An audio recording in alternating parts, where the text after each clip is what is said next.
agrees that actually he never said any such thing. And in any case, Iran does not have the means of wiping Israel off the map. Though Israel has the means of wiping Iran and many other countries off the map, but the reality is only one country has been wiped off the map, and that country is Palestine, and it was wiped off the map by Israel. Go figure. These are the facts. This country was wiped off the map and its population scattered to the four winds, scattered to the four corners of the earth. The lucky ones ending up in Irvine in California, the unlucky ones living for 60 years, 2, now 3 generations as refugees in rancid refugee camps in the countries of the Arab world ruled by dictators and tyrants, treated worse than animals, hunted from pillar to post, assassinated, imprisoned, exiled, stateless, passportless people, viewed at every border, at every airport, as some kind of danger. And that's because of the insult that's added to the injury suffered by the Palestinian people. That they, who are the victims of terrorism, are called the terrorists, and the terrorists who inflicted this crime on them are regarded as legitimate statespeople, and red carpets are rolled out for them around the world. And that insult added to injury has fueled a 61-year war which has now begun to poison relations across the entire world. The Palestinian people are the victims of one of the greatest crimes of the 20th century, now bleeding into the 21st. And the poignancy, not to mention the obscenity, is that this crime has been perpetrated by people who are the victims of the greatest crime of the 20th century, the Holocaust of Nazi Germany and European fascism, which murdered millions of Jews in the 1930s and 1940s. That the people of the Warsaw Ghetto,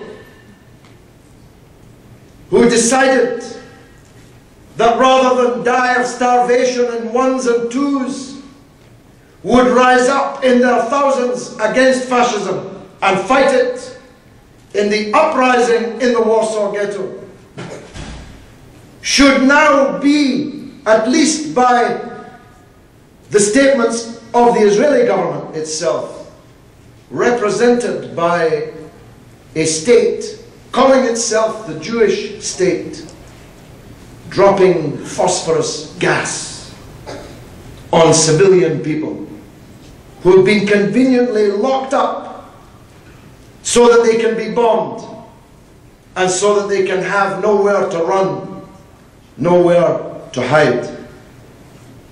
You see, what you saw over 22 days, from the 27th of December last, was a series of atrocities and war crimes which the world was able to witness live on television.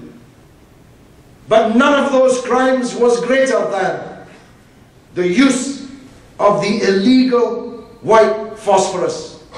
Let me tell you about that weapon, for I know it well. From the 1970s, as the chair in his introduction made clear, I was with the Palestinian cause. In the first case in Lebanon, I was a close comrade until the last day of his life of President Yasser Arafat. I was with him in Beirut when a huge Israeli invasion took place. The occupation of half of Lebanon, which lasted decades, I was in Beirut when it was being systematically reduced to rubble and ash. I was in Sabra and Shatila when thousands of refugees, unarmed, defenseless refugees, were murdered by the Lebanese fascist militia, whilst the Israeli army floodlit the camps, the better for the butchers to do their work. The man in charge of the floodlights, incidentally, was General Ariel Sharon, later Prime Minister of Israel itself. And I saw Israel's first use of this weapon, white phosphorus. I went to the hospitals and saw the children with white smoke coming out of their noses and their mouths uncontrollably, because once you've ingested the white phosphorus, you can never breathe it out until you're dead. The purpose of the phosphorus when ingested is to cook the person from the inside, to bake the person to death. A weapon of gas used by a country calling itself the Jewish state. These are the facts that have to be confronted. They are painful, I know. Supporters of Israel find this comparison the most difficult to hear. I'm not saying Israel is a Nazi country. I'm not saying the treatment of the people in the Gaza ghetto is the same as the treatment of the Jews in the Warsaw ghetto. I'm saying that if there's one people in the whole world who should know better than to behave in this way, it's a people who themselves were the victims of the greatest crime of the 20th century.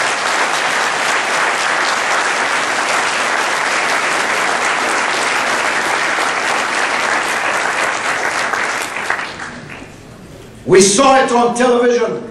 Don't deny it.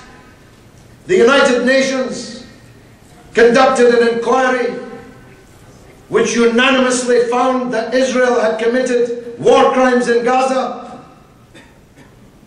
And the President of Israel told the United Nations that Israel didn't accept a word, not a word, of the United Nations inquiry report. The same Israel which bombed United Nations schools, clinics, offices, the same Israel which murdered United Nations convoy drivers, the same Israel which has broken more United Nations Security Council resolutions than all the other countries of the world combined. Israel didn't accept a word of the United Nations report. Well, I say this: how come Israel is still a member of the United Nations when it treats the United Nations with such absolute unalloyed contempt? We saw on television, don't deny it, we saw the massive bombardment of civilian areas. They said it was because there were terrorists hiding there. Well, what kind of a country kills civilians because there are terrorists hiding amongst them, even if that story was true? We in Britain faced a 40-year armed struggle conducted by Irish Republicans operating out of civilian areas in the north of Ireland and in the Irish Republic. Nobody in Britain would have dreamt of sending their Air Force to flatten the Catholic areas of the north of Ireland because some people in those areas were conducting an armed struggle against us. And if we had done so, the first country in the world to have condemned it would have been the United States of America. That's the truth. Don't deny it. But of course, the allegation is itself just